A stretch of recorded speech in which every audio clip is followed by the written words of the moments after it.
அனைவருக்கும் முகமது அப்தாவுல்லாவுடைய அஸ்ஸலாமு அலைக்கும் வணக்கங்கள். கனிமொழி அக்கா ஒரு ட்வீட் போட்டுக்கிறாங்க. அதில் பார்க்க போனீங்கன்னா ஒரு மாநிலத்துடைய அமைச்சரையும் ஒரு நெறியாளரையும் இந்த மாதிரி கீழ்த்தனமான ஒரு வார்த்தைகள் பேசுனது குற்றம். மாநில தலைவர் அண்ணாமலை மன்னிப்பு கேட்டே ஆக வேண்டும். பாருங்க, இவங்க அப்பா ஒரு பெரிய திரைப்படத்துக்குலாம் ஒரு வசனம் எழுதக்கூடியவர், ஒரு தமிழ் அறிவாளி, சாணக்கியர், ஒரு சிறந்த அரசியல்வாதி. இவருக்கு பிறந்த பெண்ணானே எனக்கு சந்தேகமா இருக்கு. பார்த்து பக்குவமா பல்லு பற்ற போது இது என்னங்க ஒரு தப்பான வார்த்தையா? இவங்களுடைய சிந்தனைகள் பாருங்க எந்த அளவு இருக்குது. நான் கனிமொழி அக்கா கிட்ட சொல்லணும்னு விருப்பப்படுறேன். அக்கா, உங்க மேடையில சிவாஜி கிருஷ்ணமூர்த்தின்னு சொல்றவர் எந்த அளவு ஆபாசமாக பேசினாங்க, அதுக்கு அக்கா பதில் சொல்லல. பார்த்தனும் நீ ஒருத்தனுக்கு பிறந்தவனாடா இப்படி பொய் சொல்றேன்னு கேட்போமா கேட்க மாட்டோமா? இப்போ நான் கவர்னரை என்ன கேட்கணும், நீங்க தான் சொல்லுங்க. இந்த பாரு 4 டிவி வச்சு நிற்கிறான் பாரு என் தாலி இறக்கிறதுக்கு. முதலமைச்சர் சொல்றாரு கவர்னரை திட்டக்கூடாது. அந்த மயராண்டி நீ கொடுத்த பேப்பரை ஒழுங்கா படிச்சிருந்தான்னா அவன் காலில் பூ போட்டு கையெடுத்து கூப்பிட்டு அனுப்பிச்சிருப்பேன். அந்த லபடைக்கா இதே சாதிக் பாஷான்னு ஒருத்தவங்க பெண்களை பத்தி அந்த அளவு இழிவா பேசுறாங்க. அப்போ இந்த அக்கா வாயை திறக்கல. குசுப்பு நமிதா முன்னோட்டிக்கிறாள் யாரு, காயத்ரி ரகுராமன், அப்புறம் இந்த கௌதமின்னு ஒருத்தி, 4 ஆயிட்டாங்க. இதுல ஒருத்தி சொல்ற அந்த குஷ்புன்னு ஒருத்தி, எங்க அண்ணன் எத்தனை முறை இளையர் குஷ்புவை போடுகிறார் தெரியுமா? உங்களுடைய RS பாரதி மேடைக்கு மேல என்ன எந்த அளவு ஆபாசமா பேசுறாங்க அது உங்க கண்ணுக்கு தெரியல. ஆனா பார்த்து பக்குவமா பல்லு பற்ற போதுன்னா இதுல என்னக்கா தவறு?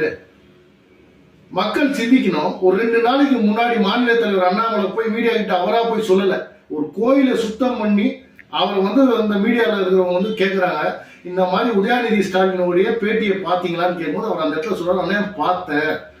ஒரு அமைச்சர்கிட்ட கேட்க வேண்டிய கேள்வி என்ன, எவ்வளவோ கேள்விகள் இருக்குது.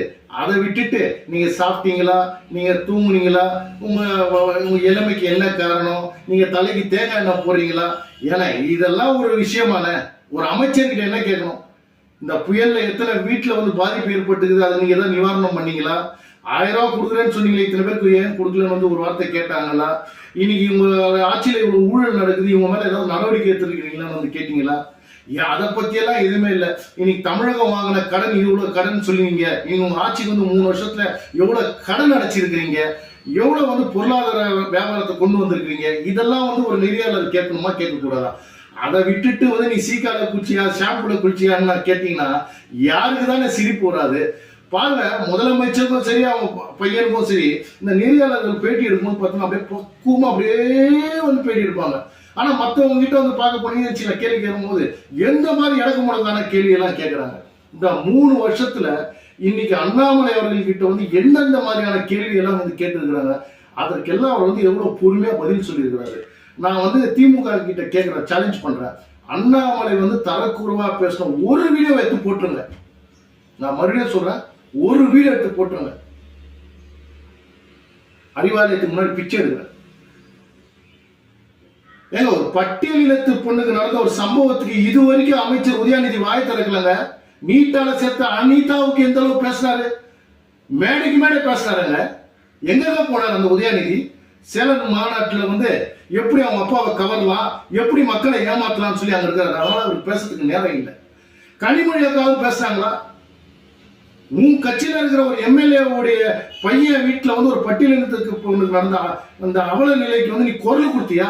ஏன் உங்களை நடவடிக்கை எடுக்கலன்னு நீ கேட்டியா? 5 வழக்குல வழக்கு பதிவு பண்ணியிருக்கிறாங்க, இல்லைன்னு சொல்ல வரல. ஆனா இப்ப அந்த பெண் குழந்தைக்கு பாதுகாப்பு இல்லை. எந்த அளவு மிரட்டல் போயின்னு இருக்கணும் மக்கள் நல்லா சிந்திப்பாங்க. ஏன்னா ஆட்சி உங்க ஆட்சி இல்லையா? தயவு செய்து நான் திராவிட மாடல் ஆட்சிக்கு இருக்கிற ஒவ்வொருத்தரையும் சொல்லுகிறேன், பார்த்து பக்குவமா பல்லு பற்ற போது. உதாரணத்துக்கு ஒன்று சொல்ல போனா, இப்போ 2023 பார்க்க போனீங்கன்னா ஒரு நீங்க பார்க்க போனா ஒரு படம் கூட ரிலீஸ் ஆயிடுது, பார்த்து பக்குவமா. அதுக்கு இந்த சென்சார் போர்டு என்ன பண்ணியிருக்கிறாங்க, பர்மிஷன் கொடுத்துருக்காங்க. நான் இதோட சேர்த்து அந்த ஸ்டிக்கரையும் போடுறேன். ஏன்னா இது ஆபாச வார்த்தையா இருந்தா அந்த ஆபாச படமும் வெளியே வந்திருக்க கூடாது இல்லையா? OTT-ல அதற்கு அனுமதி கொடுத்தது யார்? பதில் சொல்ல இந்த திராவிட மாடல் தயாரா? மக்கள் சிந்திங்க. जय हिंद।